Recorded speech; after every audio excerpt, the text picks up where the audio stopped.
Today's event will be hosted by Labor Dawn. It's also it's also being sponsored by NSCAN, which stands for North Square Community Action Network, and the Philadelphia Liberation Center, which you are currently at.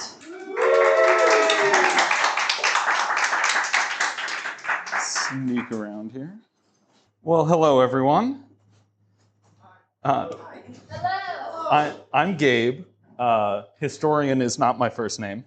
But I am one half of Labor Dawn. I'm also joined by my lovely co-host, young Sam James.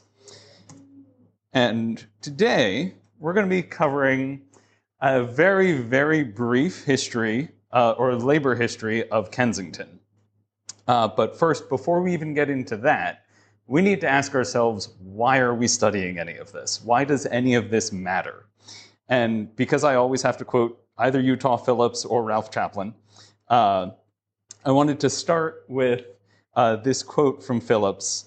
The long memory is the most radical idea in this country.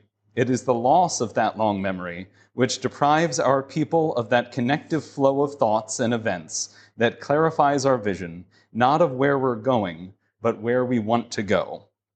And I want us to ground ourselves in this quote as we're going forward, to really think about the labor history of this area not as something in the past, but as a continual tradition that we can use to encourage ourselves and continue today. So as you're walking around the streets of Kensington or anywhere in Philly, everywhere you're stepping, people have marched through there, people have protested there, people have picketed there. Basically, every inch of this city is just full of labor history. And we should use that to encourage ourselves to bring that kind of momentum and energy forward into the modern day. But now that we know why we're studying labor history, we need to think about where we're studying labor history and what Kensington actually is, because the definition has shifted throughout history. So originally, when this guy named Bill came over from England because his daddy got a present from the king, William Penn is my favorite fail son, but he founded Philadelphia in 1683 and then started selling off parcels of land outside of the city. Kensington was in what was originally known as the Northern Liberties, which was the farmland north of the city. So when you bought basically a block in Center City, you would also get a plot of land up in the Northern Liberties. And one of the guys that bought land up in Northern Liberties was Anthony Palmer, who was an English merchant from Barbados. And in the 1730s, he sold his farm up in the north, in what is now really Fishtown, but it slowly became Kensington. He sold his farm and 3 enslaved peoples named Abraham, Hannibal, and Phyllis, and used those funds to start a new town, or to incorporate a new town, which he called Kensington. And as you can see on this map from the 1850s, before all of the different districts of Philadelphia were incorporated into the city itself, at that point, Kensington, as its own kind of unique town, really covered a lot of the lower side of Port Richmond and what is modern-day Fishtown. So just bear in mind that as we're discussing Kensington, the borders are shifting, and even today, there's always lots of debate as to where Philly neighborhoods start and stop. But in order to avoid a 3.5-hour long discussion of where Philly neighborhoods are, we're just gonna kind of call everything in this general region Kensington. But the first strike I really want to talk about, and I should also explain that as we go through all of this, we're going to be talking about a series of strikes ranging from 1899 up into the 1930s. Again, just to give a very broad overview of labor history in the region. So Kensington, as it industrialized in the late 19th century, really became a center of textile production. And today, when we think of textile production, we tend to think of just the clothes that we're wearing. But especially in Philly, that expanded to not just cloth for clothing production, but also rugs and upholstery were two major industries in the city. So Germantown, where I live, had a lot of rug mills. Kensington and a lot of the northeast of the city had a lot of upholstery mills. So in 1899, the upholstery weavers, mostly out of Kensington, but actually covering the entire city, went on strike in the usual for wages, hours, and conditions, as with all strikes. They were organized with the Upholstery Weavers Union Local Number 25, and on December 1st, 1899, at precisely 9 a.m., they all marched off the job, declared a strike, and demanded a 55-hour day. In addition to their demand for a 55-hour day, they wanted a 10-cent per hour raise for overtime work and an increased wage scale. I'm not going to get into the wage scale that much because it's very complicated. At the time, you got paid partially by piecework. So when you completed a bolt of cloth, you would get paid for that. But that meant that the wage scale that you got was determined by the length of the cloth that you were weaving, which had its own special set of lingo, and it would take an hour to just explain all of the internal weaver terms. Just suffice it to say, 55 hours, 10 cents an hour for overtime, and a wage increase. So in all, this brought about 4,000 weavers out on strike across Philly. There were a couple mills over in West Philly that were also out on strike. I believe one in what is modern-day Brewery Town as well. But obviously I focused on the ones in Kensington. And you can see I made this very beautiful map on Google. But I wanted to use this just to kind of show the density of the milling industry that you got in the region at the time. So, unfortunately, the strike lasted 13 weeks, well into February of 1900. The strikers did manage to keep a very strong turnout. By all accounts, they had about 90% of all weavers in the city out on strike the entire time. But despite all of that solidarity, they basically just did not have the funds to keep it going, and the bosses did. So after 13 weeks on strike, they did return to work at the wages that the bosses had initially offered back in November of 1899. But they did manage to get a 12% wage increase and the 10 cents per hour for overtime. Now, they wanted a 24% wage increase, so they were taking half of what their initial demand was, but it was still at least a minor victory. And that's, unfortunately, one of the consistent parts of studying labor history is that you also have to study the defeats. And really, this came down to the fact that any strike is a war of attrition, and at this point, the bosses had more money, and they could outlast them. There were also a number of mills that agreed to the wage increases and agreed to the 24% wage increase. But after the strike concluded, the union allowed those mills to pay them at the agreed upon wage scale of 12% increase. So they weren't, so that their wages weren't undercut or their payment wasn't undercut by the other mills. So also some late 19th century kind of business unionism going on that is unfortunately common. But we're now going to jump ahead a little bit to the 1903 textile strike, which, again, the textile strike itself covered most of the city.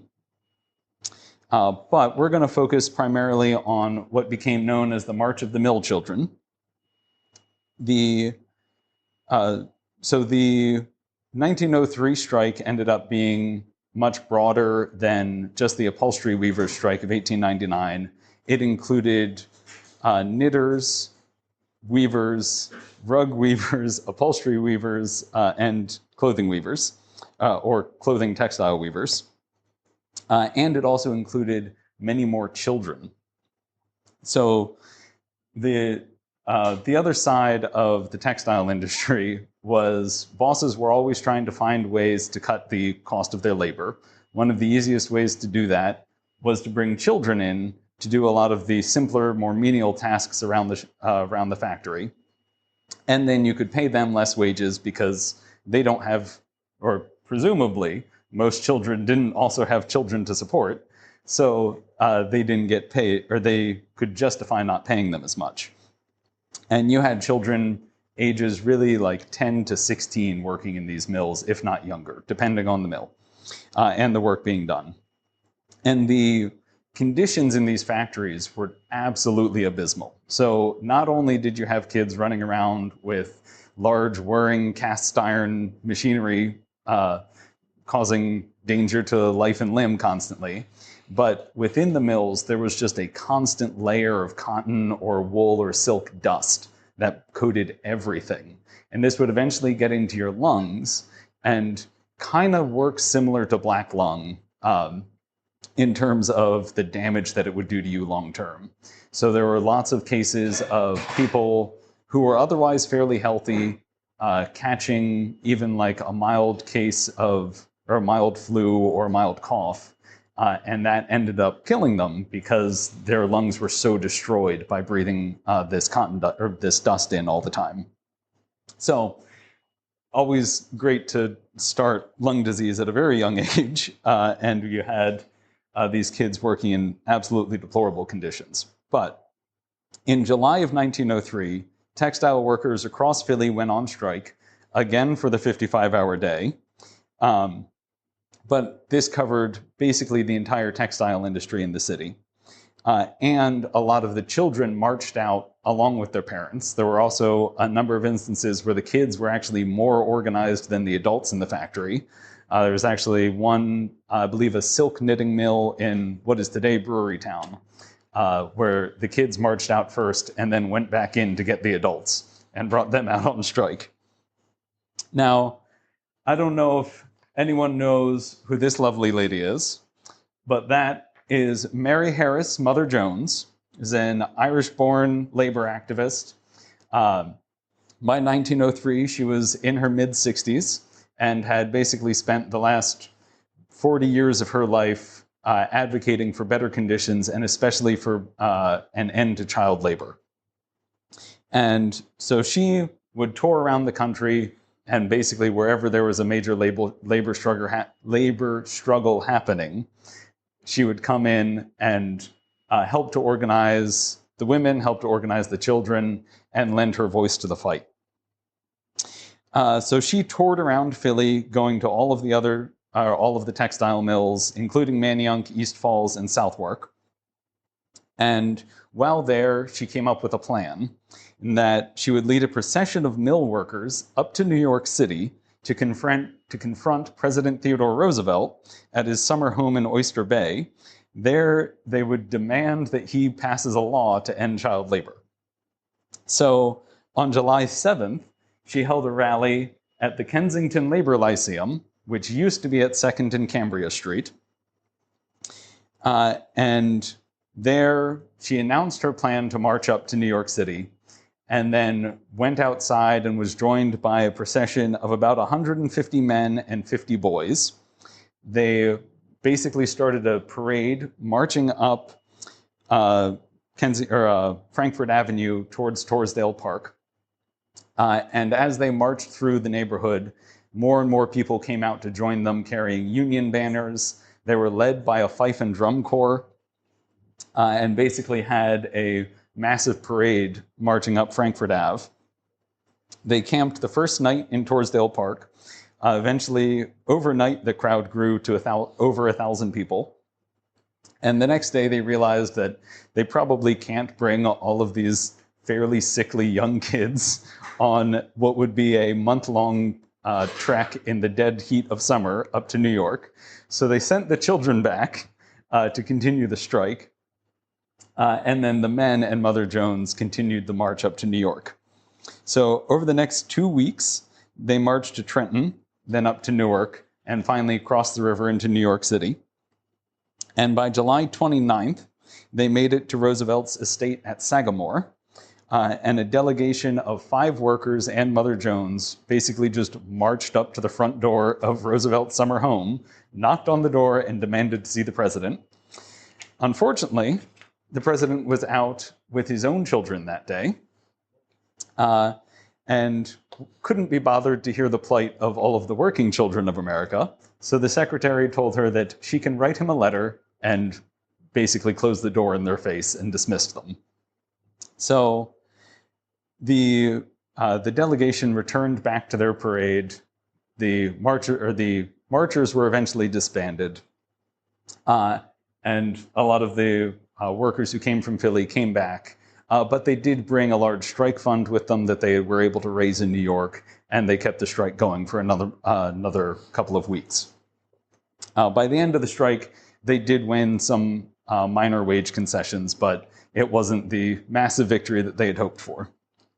And I should also say, while today it seems kind of absurd to go and try and knock on the president's front door and ask him to pass legislation, at the time, there was some justification for this, that Roosevelt had been given an honorary membership in the Brotherhood of Locomotive Engineers. This was still fairly early in his presidency, and there was some belief that he might actually be receptive to these demands, but they also didn't necessarily anticipate that he would actively try and avoid them.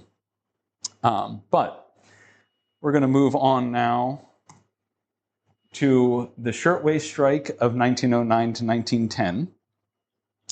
And this is one that, when you hear about the Shirtwaist Strike, it tends to focus on the actions in New York. And we'll get into why that is in a moment. But a large portion of Philadelphia's workforce in the early 1900s shifted towards having much more young Jewish immigrant labor. There was a series of pogroms in Eastern Europe in the 1880s and 90s that drove a lot of Jewish immigrants over, and a lot of young Jewish women found work in the textile mills in Philly, ranging mostly from Southwark and South Philly all the way up through Kensington. Most of these girls were aged 12 to 18, but a lot of them already came from radical traditions back in Eastern Europe. And they brought that kind of militancy forward with them. So where one of the most common places where they found employment were in shirtwaist factories, which a shirtwaist, as the name implies, is a shirt that goes down to your waist and would be worn with a high dress. So you can see this woman here in a shirtwaist factory in 1910. I believe that's the cutting floor of a shirtwaist factory. You can see she's wearing one of the shirtwaists that they made, but these were basically the fast fashion of the early 20th century. So styles were constantly changing. They were very cheap to produce, and therefore, being cheap to produce, the wages for the labor that was producing them were also very low. Now, most of these women were organized with the International Ladies Garment Workers Union, or ILGWU, but the International had a tendency to be fairly conservative. It almost always had a male-led leadership, while most of the membership was women, and they tended to operate with more of a craft union ideology, despite being ostensibly almost an industrial union, which means all workers within the same union, as opposed to having one union for each specific trade. So in November 1909, there was a strike led by Local 25, which was up in New York City. And there was a debate in the rest of the union as to whether or not they would support Local 25 either financially or if they would also declare sympathy strikes. And at a mass rally led by the ILGWU, Clara Lemlich, who is a 15-year-old shirtwaist maker and an organizer, stood up and declared, "I am a working girl, one of those who are on strike against intolerable conditions. I am tired of listening to speakers who talk in general terms. What we are here to decide is whether we shall or shall not strike. I offer a resolution that a general strike be declared now." The resolution was passed with a massive majority, and basically the next day, there was a general strike of shirtwaist makers across New York City. Now, obviously that's up in New York. We're thinking about Kensington today, but by December, the shirtwaist companies had shifted their production from the New York mills down to Philadelphia. So the workers in Philly were noticing that they were getting more and more orders coming through. Their work was getting sped up. And they realized that they were being used as scab labor on the strikers up in New York City. So by mid-December, the workers in Philly declared a strike so as to not scab on their comrades up in New York. And at that point, 7,000 to 10,000 workers shirtwaist makers in Philly joined the 20,000 that were up in New York. This strike was, again, in the middle of winter. It was also a very cold winter at the time. And so you had young girls going out into like deep snowdrifts and effectively just getting into fist and or ice fights with the cops out in the streets. They also made a point of going out in some of their best dress. So they would put on their best clothes, go out and march on the picket line, both as a way to kind of declare themselves as like full-fledged Americans, so that they didn't look like immigrant workers coming over from Eastern Europe. But also it created a really useful, politically useful juxtaposition of having a bunch of cops beating up all of these teenage girls that look like they just came out of church. So it was really a strong propaganda tool for them, and also allowed them to shift the focus away from them being on strike, or away from them causing a disturbance to clearly it's the police attacking them. But despite that, there were a number of wealthy women in the city, both Jewish and Christian, who tried to kind of get them to mellow their militancy and to sit down and negotiate with all of the bosses and go into arbitration and do things nicely. And the response of the strikers was basically to tell them to ignore them.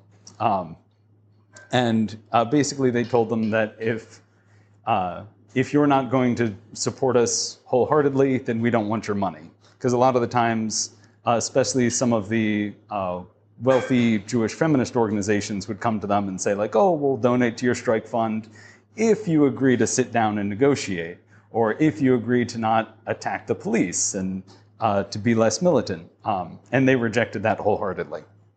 They did, however, get some support from students at Bryn Mawr College, especially from the daughter of President Taft, Helen Taft, who came out and raised funds for their strike fund.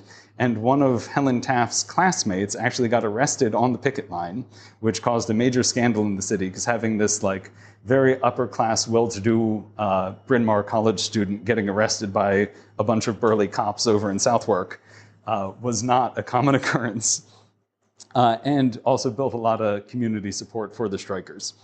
So the strike lasted until February of 1910, when the workers finally returned to work, and they were again able to negotiate at least a partial victory. They didn't win their primary demand of union recognition, but did gain minor concessions. One of the biggest ones that they got was actually the end of fines for broken needles. One thing that doesn't really get talked about a lot is when, especially in the early 20th century, working in these factories, while you were ostensibly getting paid to produce things for your boss, and your boss was theoretically providing you the equipment to do that, if you broke anything, that would get deducted from your pay. So if you broke thread and needed to get a new spool, you would get charged for that. If you broke a needle, you would be charged for that. Even if your needle dulled while you were using it, you would get charged for it. So they were finally able to remove those fees from their contracts. And they also got some minor wage concessions and some minor concessions in the hours of work. Now, obviously, none of those have been massive victories, as tends to happen with labor history. There's a lot of very depressing stories that we have to work through, but I wanted to make sure we finish on something a little bit more uplifting. So I want to talk about one of my favorite unions, and also to, again, talk a little bit how fashion has impacted a lot of this labor history. So 19 teens and 20s, women's skirts started getting shorter, and that meant that women started to pay a lot more attention, or well, fashion started to pay more attention to the stockings and hosiery that women were wearing. This basically led to the promulgation of silk stockings as a very everyday fashion item. And as always, any fast fashion item is also being made by workers. These were being made in silk knitting mills, and these popped up all across Philly. And again, especially in Kensington, because there was already a concentration of textile mills. And in the late 19-teens, you saw a new union form called the American Federation of Full-Fashioned Hosiery Workers, which I challenge anyone to say that 5 times fast, but I do love AFFFHW, AFFFHW. They later changed it to just the American Federation of Hosiery Workers, because that was very difficult to say. The hosiery workers were always based out of Kensington, because this was the epicenter of the knitting or the silk mill production in the city. And throughout the 1920s and 30s, they built what today we would refer to as a social union. So it wasn't just something that existed in the workplace. It was also a community organization. It was an educational organization. They would produce newspapers. They had educational conferences. They would bring women together for parties, have celebrations. And a lot of their education was also focused on teaching their members socialism and the very progressive unionism of the 20s. Now, in 1933, they took advantage of the New Deal's housing division's loans and built the Carl Mackley houses, which you can see here, and are still standing today. Carl Mackley was a striking knitting mill worker who was killed by the Philadelphia police in 1930. And so they built the Mackley houses as publicly subsidized housing that were cooperatively managed by union members. And it was intended to be really a vision for what the new future of American life could have been, with large amounts of publicly subsidized housing that was all cooperatively managed by the residents. And then all of those residents were also members of militant left-wing unions. The AFFHW, now they had switched to just one H, also helped to found the Congress of Industrial Organizations, or the CIO, in 1936, which sought to organize workers across all industries, regardless of skill, race, creed, nation, or sex. And that last part was also very important for the members of AFFHW, who really tried to build a militant working class feminism in the 20s and 30s. But we're here to talk about a strike. So throughout the 30s, AFFHW worked on organizing all of the textile mills across Philly and basically just going one after another, building up power as much as they could. And by in the spring of 1937, they had one mill left in the city, and that was Apex Hosiery. Apex Hosiery was one of the most anti-union mills. They had struck there multiple times before. They had never been able to actually establish a union here. But this was the last one standing, and they knew they needed to crush it so that they would have complete shop control across the entire city. So on April 29th, a procession marched to the gates of Apex Hosiery and surrounded the plant. For a week, they kept a picket line all around the plant, with cops preventing them from actually breaking in. Then finally, on May 6, 1937, a procession of between 5 and 10,000, depending on which newspaper you're reading, basically how far left the newspaper is, the number gets bigger, marched into the mill, pushed past the cops, knocked down the front gate, and stormed inside. 250 men occupied the plant in one of the larger sit-down strikes in Philly history. One of them actually described it as storming the Bastille, and they really understood that this was a potentially revolutionary movement for the labor movement in Philly. They established a strike kitchen, mutual aid networks, and also just massive amounts of entertainment outside of the plant. This was one thing that AFFHW was very, very good at, that all of their strikes were one part picket line, one part just block party. There were a couple accounts of them basically having an open bar out on the street in the midst of, but doing that in the middle of Prohibition, and the cops not really being able to get close enough to do anything about it.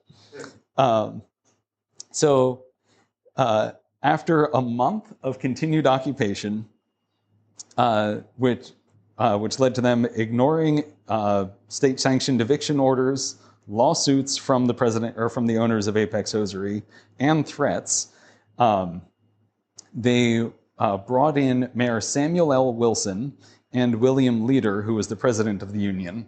And Leader had actually helped campaign a little bit for Wilson, and Wilson knew that if he was ever going to get reelected again, he needed basically everyone everyone supporting this strike to vote for him.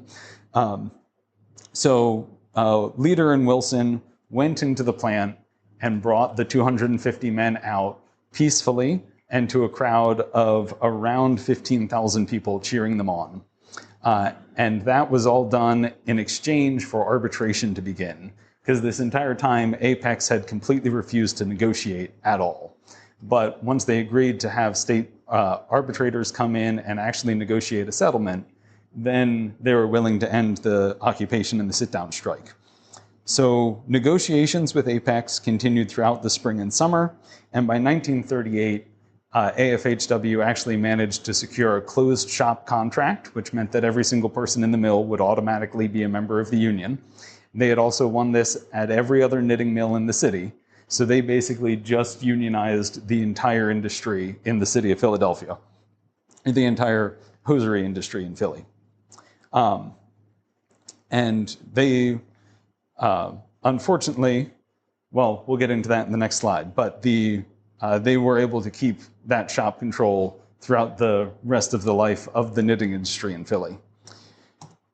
But I can't finish any labor history presentation on too high of a note. So we have to talk about deindustrialization.